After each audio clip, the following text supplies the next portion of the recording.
العالمین والصلاة والسلام علی رسولہ الکریم اما بعد فاعوذ باللہ من الشیطان الرجیم بسم اللہ الرحمن الرحیم وعن ابی ہریرہ رضی اللہ تعالی عنہ ان النبی صلی اللہ علیہ وسلم نعى النجاشی فی اليوم الذي مات فیہ وخرج بهم الى المصلی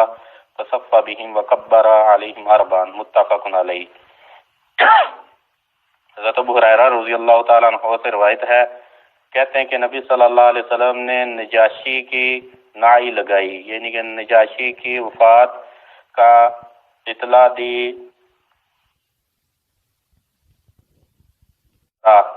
اس کی وفات ہوئی، اور اللہ کے نبی صلی اللہ علیہ وسلم نے نائی لگانے کے بعد صحابہ کو نماز گاہ کی طرف لے کر گئے، اور پھر صحابہ کو اللہ کے نبی صلی اللہ علیہ وسلم نے صفیں بنوائیں، اور پھر 4 تکبیرات کے ساتھ جنازہ پڑھا۔ یہ بخاری اور مسلم کی روایت ہے۔ تو کل بھی یہ نجاشی والی روایت پڑھ لی تھی ہم نے، تو اس کے اندر یہ تو مسئلہ ہم نے پڑھ لیا تھا کہ اعلانات کرنا جنازے کے کیسا ہے۔ اس حدیث سے ایک اور مسئلہ بھی ثابت ہوتا ہے کہ غائبانہ نماز جنازہ، تو غائبانہ نماز جنازہ کے بارے میں آج بات کرنی تھی۔ تو غائبانہ نماز جنازہ سے یہ مراد ہوتا ہے کہ سامنے میت موجود نہ ہو، کہتے ہیں الصلاۃ علی الغائب، یعنی کہ غائب پر نماز پڑھنا، مراد کہ آگے میت موجود نہیں ہے تو نماز جنازہ پڑھنا۔ اس کے بارے میں علماء کا اختلاف ہے، 4 قول ہیں۔ پہلا یہ ہے کہ غائب پر نماز جنازہ مطلقاً پڑھنا جو ہے وہ جائز ہے، کیونکہ اللہ کے نبی صلی اللہ علیہ وسلم نے نماز جنازہ نجاشی پر پڑھی ہے۔ یہ امام شافعی اور ایک قول کے مطابق امام احمد وغیرہ کا یہ قول ہے کہ نماز جنازہ، غائبانہ نماز جنازہ مطلقاً جو ہے وہ جائز ہے، یعنی جو مرضی مرا ہو، جس جگہ مرضی مرا ہو، مسلمانوں کے ملک میں مرا ہو یا غیر مسلم کے ملک میں فوت ہوا ہو، تو اس پر نماز جنازہ پڑھی جائے گی، یہ قول۔ اور دوسرا قول یہ ہے کہ غائبانہ نماز جنازہ مطلقاً منع ہے، یہ امام ابو حنیفہ وغیرہ کا قول ہے۔ کہتے ہیں کہ اللہ کے نبی صلی اللہ علیہ وسلم کے زمانہ کے اندر کئی صحابہ کی وفات ہوئی ہے، کئی افراد کی وفات ہوئی ہے، اور وہ مدینے میں موجود ہی تھے، تو اللہ کے نبی صلی اللہ علیہ وسلم نے ان کی نماز جنازہ غائبانہ نہیں پڑھی۔ اور تیسرا قول یہ ہے کہ اگر فوت ہونے والا ایسے جگہ پر فوت ہوتا ہے کہ جہاں پر اس کی نماز جنازہ نہیں پڑھی گئی، تو پھر اس کی نماز جنازہ پڑھی جائے گی، کیونکہ نجاشی جو تھا وہ نصرانی تھا اور حبشہ کا بادشاہ تھا۔ یہ پیچھے بات گزری تھی کہ نجاشی کا نام اصل اسحمہ تھا، اور وہ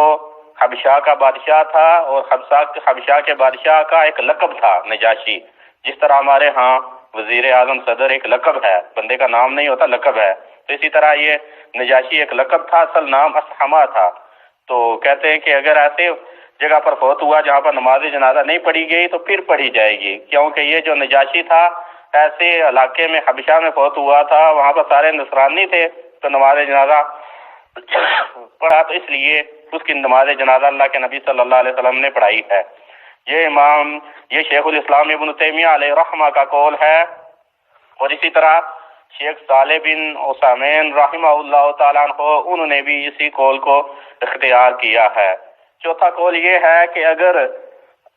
جو فوت ہوا ہے وہ اہل فضل میں سے اور اسلام میں سے اس کا اعلیٰ مقام و مرتبہ تھا، یعنی کہ مسلمانوں میں بڑا اس کا کام تھا، مسلمانوں کے لیے، اسلام کے لیے اس کا بہت بڑا کام تھا، اگر وہ فوت ہوا ہے تو اس کی نماز جنازہ غائبانہ پڑھی جائے گی، یہ ہے چوتھا قول۔ تو جو شیخ ہیں محمد بن صالح بن فوزان حافظہ اللہ تعالیٰ عنہ، یہ جو بلوغ المرام کے شارح ہیں، یہ کہتے ہیں کہ یہ دونوں قول جو ہیں قریب ترین ہیں، کہ اگر ایسی جگہ پر فوت ہوا ہے اس کی نماز جنازہ نہیں پڑھی گئی، اور ہے بھی اہل فضل میں سے، اسلام کے لیے، مسلمانوں کے لیے اس کی کافی خدمات تھیں، تو اس کی غائبانہ نماز جنازہ پڑھی جائے گی۔ تو راجح بھی یہی ہے کہ ایسی صورت میں نماز جنازہ غائبانہ پڑھ لی جائے، لیکن اس کو جو ہے عام رواج نہیں دے دینا چاہیے، جیسا کہ یہ ہوتا ہے کہ پورے ملک میں پھر غائبانہ نماز جنازہ شروع ہو جاتی ہے، کوئی ایک آدمی فوت ہو جائے تو ایسی کوئی دلیل اللہ کے نبی صلی اللہ علیہ وسلم سے اور اسلاف کے دور میں نہیں ملتی کہ انہوں نے اس طرح غائبانہ نماز جنازہ پڑھا ہو کہ ایک آدمی فوت بھی مسلمانوں کے ملک میں ہوا ہے، اس کی نماز جنازہ بھی پڑھی گئی ہے، تو باقی سارے ملک کے اندر جو ہے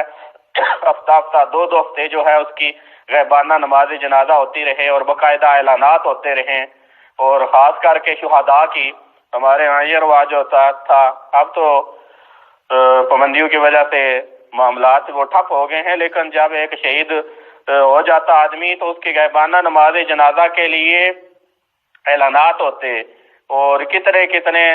ماہ تک جو ہے ایک پورے ملک کے اندر چل پھر کے ایک شہید کی نماز جنازہ پڑھائی جاتی۔ تو یہ طریقہ غلط ہے۔ شہید کی نماز جنازہ تو وہ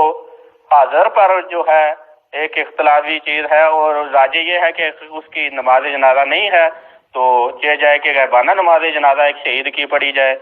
تو غائبانہ نماز جنازہ کے بارے میں راجح بات یہی ہے کہ اگر ایسی جگہ پر فوت ہوا جہاں پر اس کی نماز جنازہ نہیں پڑھی گئی اور وہ آدمی تھا بھی ایسا کہ اسلام کے لیے، اہل اسلام کے لیے اس کی خدمات تھیں، تو تب ایسے فرد کی نماز جنازہ غائبانہ پڑھنی چاہیے۔ لیکن آج کل جو رواج چل پڑا ہے یہ طریقہ قطعاً درست نہیں، کیونکہ یہ نبی صلی اللہ علیہ وسلم کے دور سے بھی نہیں مثال ملتی اور اسلاف کے دور میں بھی ایسی چیز کی مثال نہیں ملتی۔ تو اچھا کام وہی ہوتا ہے جو نبی صلی اللہ علیہ وسلم کے دور کے اندر اور صحابہ اسلاف کے دور کے اندر جس کی مثال ملتی ہو۔ اور اگلی روایت